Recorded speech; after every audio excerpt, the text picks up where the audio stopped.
kind of puts in perspective. And he was tempted in all points like as we are, and yet without sin. And he's ours. Wow. That is special. Boy, God has been really at work here, and he always is, but I don't know, every once in a while it seems like we get a few extra blessings along the way. And we just thank the Lord for any of it, and we're trying to be faithful with what he wants us to do, and when he sees fit to bring in the increase, he does. And we thank the Lord for they being saved on Sunday night after church. Amen. And we had a Persian lady, those of you that were here Sunday night, came in during the preaching, came down the aisle here. I think Brother Carlos, you helped her get in the room there. Her journey actually began about 2 years ago with the Lord, and maybe we'll share it a little bit later. But Henry gave her a track somewhere along the line to God be the glory, and she got saved on Sunday night. And we thank the Lord for that. Amen. And then Monday morning, 26 young people came to the Bible Club, and boy, I tell you, that's a real blessing. And then today we went there and set up the table, and it's a sea of people, a sea of kids, literally. And we had the first table. There was no table there, and so I had a couple of guys helping me, and so I said, let's put our table right here. And everybody has to take it. It's just this little square that people come into, and they have to come by. They have to come by our table to get to the rest of it. Brownies and lollipops help. Anyway, right along with that, we gave out many New Testaments, many gun books were given out in public school, and our flyer, which has the complete plan of salvation in the back of it as well. And just amazing. So praise the Lord for that. Thank you so much for it. You know, and I guess all of this, few things lately that God has been working on me about. Ephesians chapter 5. And it all kind of comes together. Ephesians chapter 5. It's something I think we must be reminded of probably more often than care to think about it. Ephesians chapter 5, verse 14. Wherefore he saith, awake thou that sleepest, and arise from the dead. Christ shall give you light. See then that you walk circumspectly, not as fools, but as wise, redeeming time. Because the day is evil. Wherefore be ye not unwise, but understanding what the will of the Lord is. Redeeming time. And, you know, I guess for about the last couple of weeks, time has been on my mind. And how much of it has gone by in my life already. And if I do live what the Bible says, I've already lived more than half of my days if I live the average. Some of you aren't quite there yet. Some of you are further along than me. But the bottom line is, what have we done with that time? And what are we going to do with what we haven't done? Heavenly Father, I pray you'll bless this.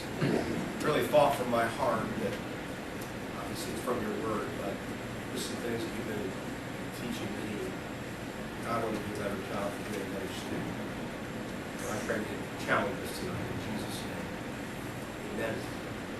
I may have used this illustration in the past. I can't remember. That's part of the time. But I read an illustration a long time ago, or some time ago, and I've used it I think maybe I've used it here. So if I've used it, then you forgot to. So the illustration goes something like this. Imagine if you were given every day $86,000 into a bank account. And every day, $86,000 was deposited into your bank account. And at the end of the day, whatever you had not withdrawn from the bank account, it would evaporate, it would be gone, it would be pulled back out. And you would get $86,000 again the next day, and every day this would happen, but at the end of each day, if you hadn't used up $86,000, you would lose that money, it would be gone.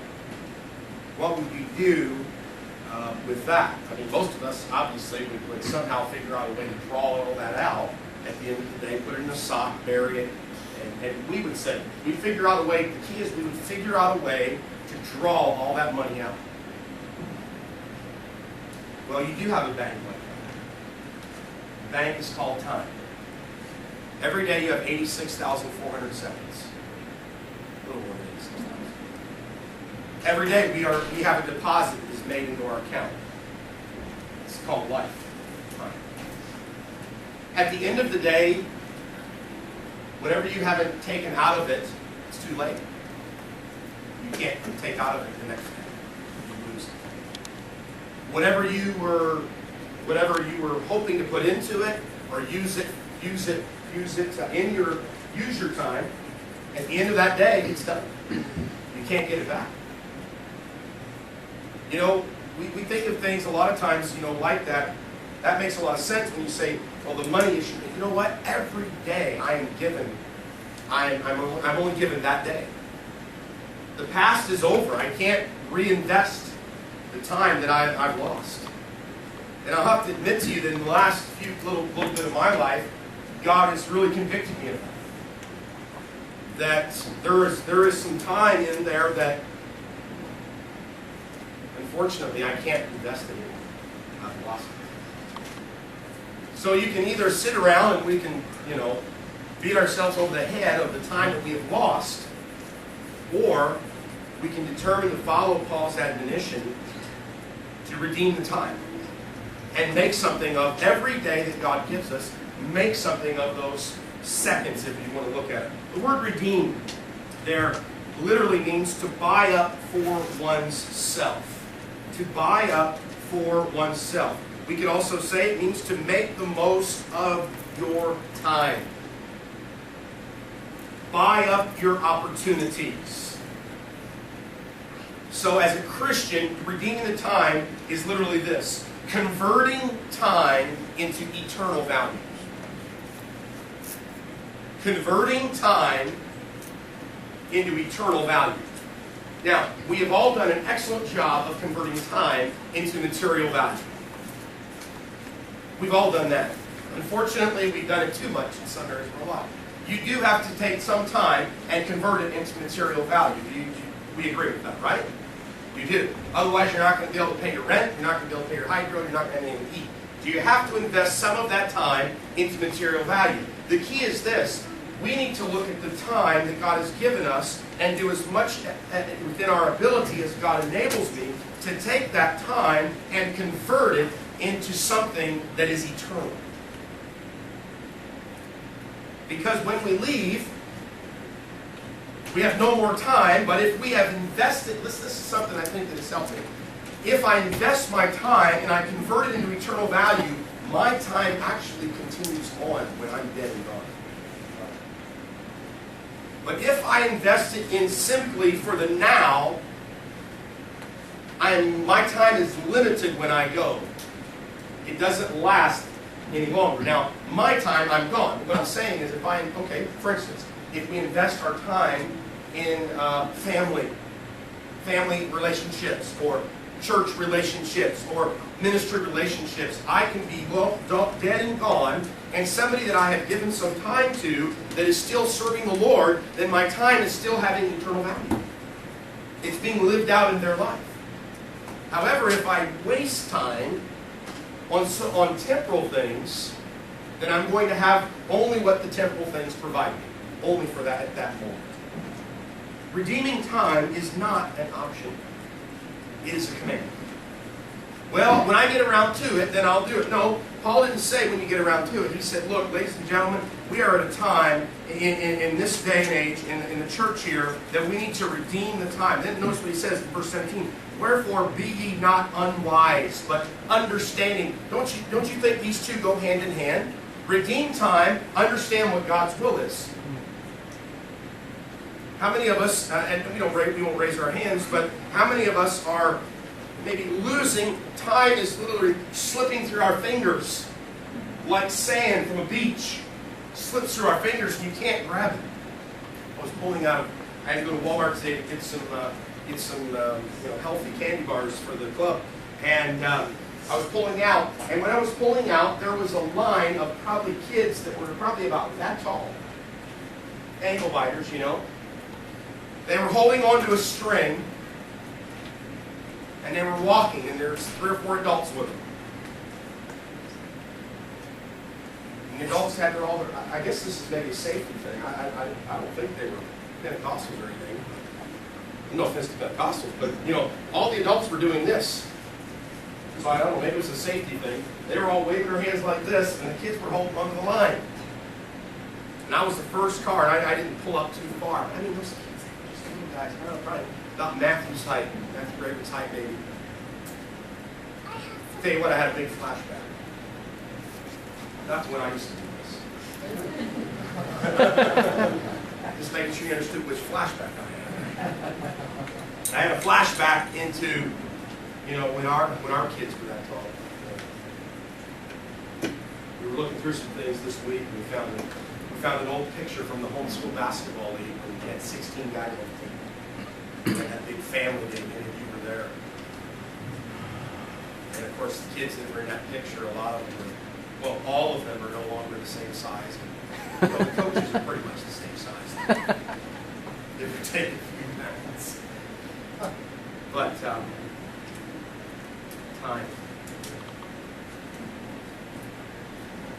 Why do we need to redeem the time? Well, Paul tells us one reason why. Number one, he says because of the prevalence of evil. Redeem the time. You know, I think sin is sin in every generation, obviously. You know, we look at the Bible and say, well, Paul didn't understand. Well, they understood what sin was like. Look over, if you will, in Ephesians as well, chapter number 6, verse 12. Paul continues to write, it's probably on the same page. For we wrestle not against flesh and blood, but against principalities, against powers, against the rulers of the darkness of this world, against spiritual wickedness in high places. Why do we need to redeem the time? We need to redeem the time because the world is not getting better. Okay?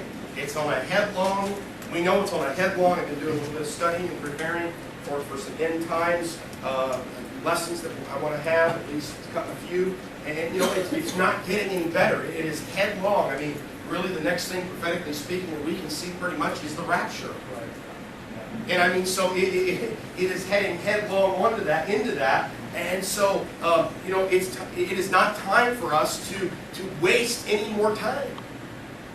It's not time for us as husbands, as wives, as young people, as seniors. And I'm not saying we are, but it's time to evaluate, where is the time going in your life? Is it being invested in an eternal value? Another reason why we need to redeem the time. Go with me to Isaiah 55. Isaiah 55.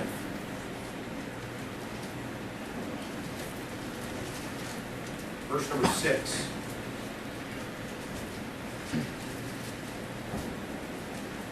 Isaiah 55, verse 6. Seek ye the Lord while he may be found.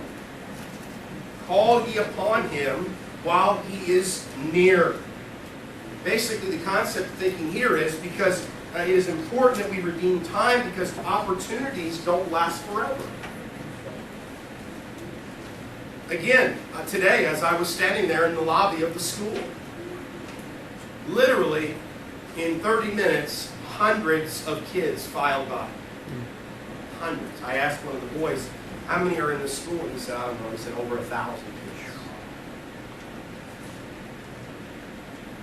And literally hundreds and hundreds of kids walked by. Of course, not all of them took something off of the table, but as I was standing there and thinking about it, wondering, and I don't mean, I'm not pessimistic at all. Most of you know me, I'm very optimistic, but I just was thinking, you know, how long is this opportunity going to last? Not in thinking it won't ever, it will stop, but I guess the Lord was challenging me. Now is not the time to back off on this. Now is the time to press toward the mark for the prize of the high calling. Seek God while he is near. Staff walking by, the assistant principal. I got to meet the assistant principal briefly today, which I'd never met him, one of the assistant principals. I took some little bread things in from Costco, one tray of those for You always got to leave something in the office, folks. Go into these places, leave something for the people you deal with every week.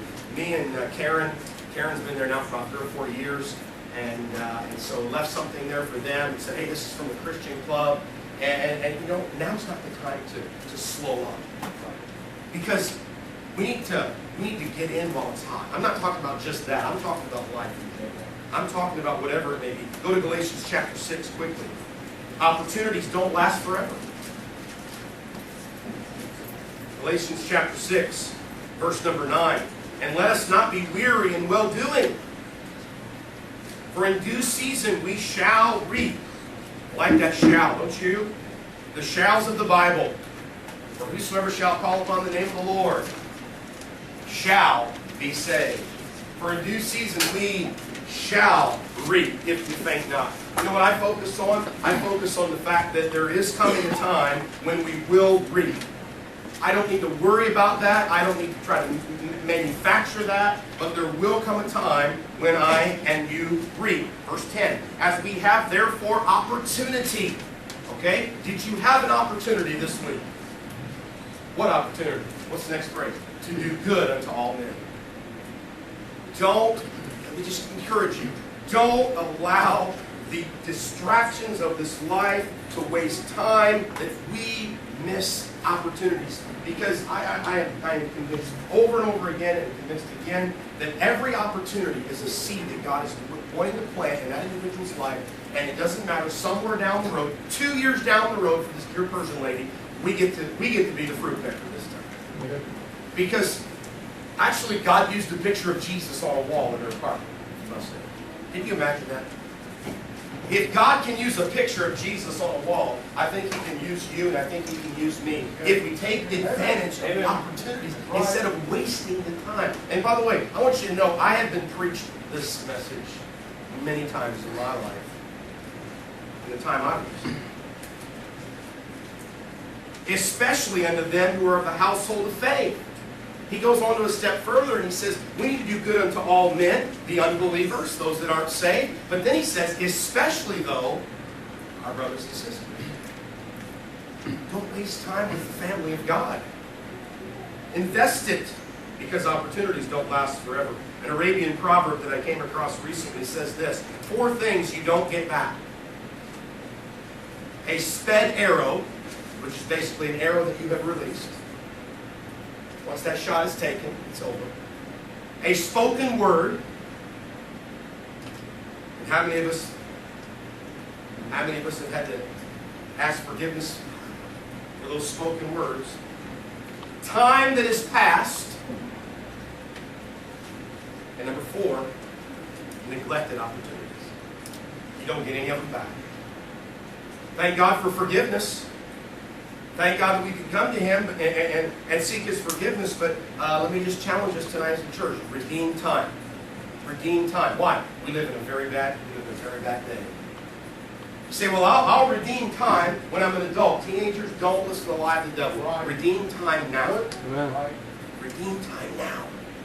Hey, you have an advantage over some in this room, and many in this room, that you are getting the instruction of the Lord at a very young age.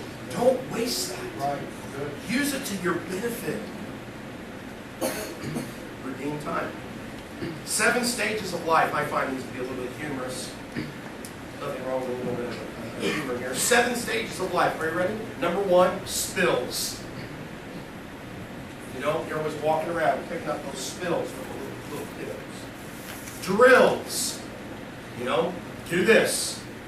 Do this. It's got to be good. Do this. I mean, spills, drills. There's thrills, you know. You get to be a teenager and you ride the roller coasters. You have the thrill of your life. Bills. Why couldn't we skip that one? These are the stages of life. I mean, they're in my life. They're in your life. Ills. Take off the B of bills and you have ills. Well, because of the bills, you get ills, right? They all just kind of run together. Then, unfortunately, there's pills. Stages of life. And then your family gets to deal with the wills. Sorry, but those are the 7 stages of life. Okay? Where are you at in that? Where are you at in that stage? Redeem the time. Two thoughts. Days are evil. You can't miss opportunities.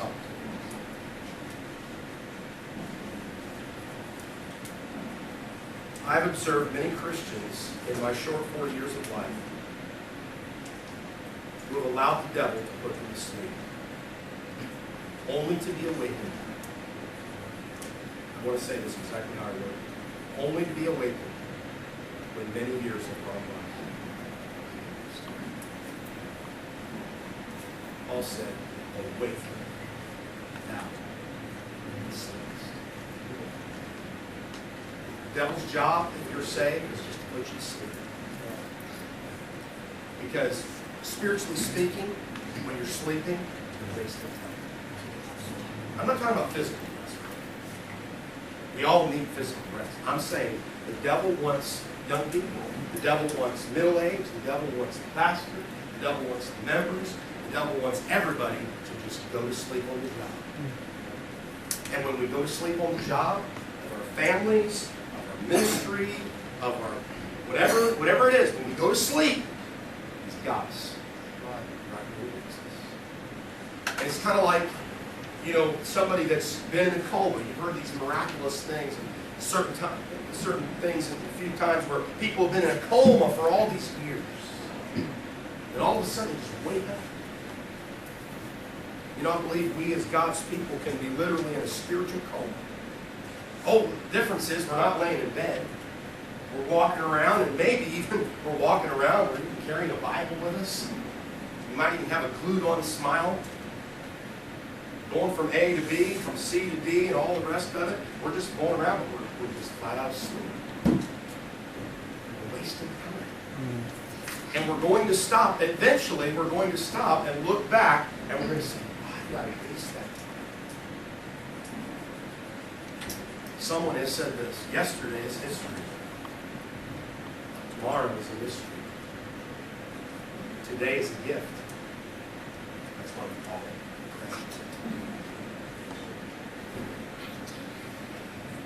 I wasted a lot of time. The best way to get over that is to redeem the time we have now. Because all of us would have to say, I wasted time. Well, I'll just wait for the future. Hey, God may call you on the 26th, like He did Joel, Michelle. Then what? The future never comes. Better invest right now. Better worry about the present. What's happening with your 86,400 seconds? Are you withdrawing them all for the glory of God, or are some of them being wasted? The next day we get another set. What are we going to do? Now, thankfully, we understand that we all make mistakes. God understands this. Thankfully, we have a forgiving God. He says, you know what?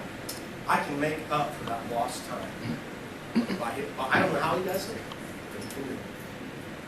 He can take a little that we give Him, and He can make much out of it. Okay? Let's not focus on the time that we wasted. Let's focus on right here today. Remember, that's over. That's why it's called the past. Forgetting those things which are behind. Learn from them, but let's leave them there and not allow them to waste my 86,400 seconds that I have tomorrow. Let's redeem the time.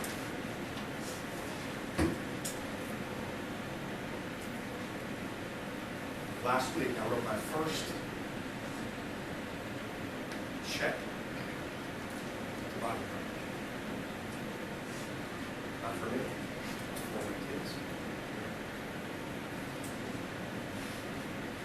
Just an application fee. This is the first one of many. Then I'm taking out his account.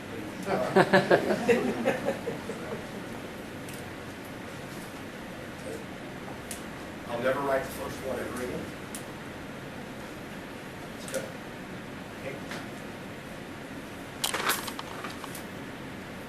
What do we do with time? Where is all the time going? I believe we are living in the brightest and most exciting days any of us can ever live. Amen. I am not discouraged. I am very encouraged. I am challenged more to get into this book. I'm challenged more to share what God has done in my life. And I got a lot to work on. I don't know how much time I have left, but I don't want to waste it. Let's redeem some time together. Let's redeem some time together for one another, for our church, and for our children, and for ourselves, one another, and for the glory of God.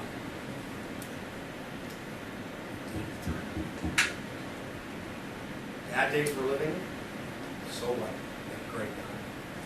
And if we invest our time in His army, man, look out. It's well invested. Heavenly Father, I pray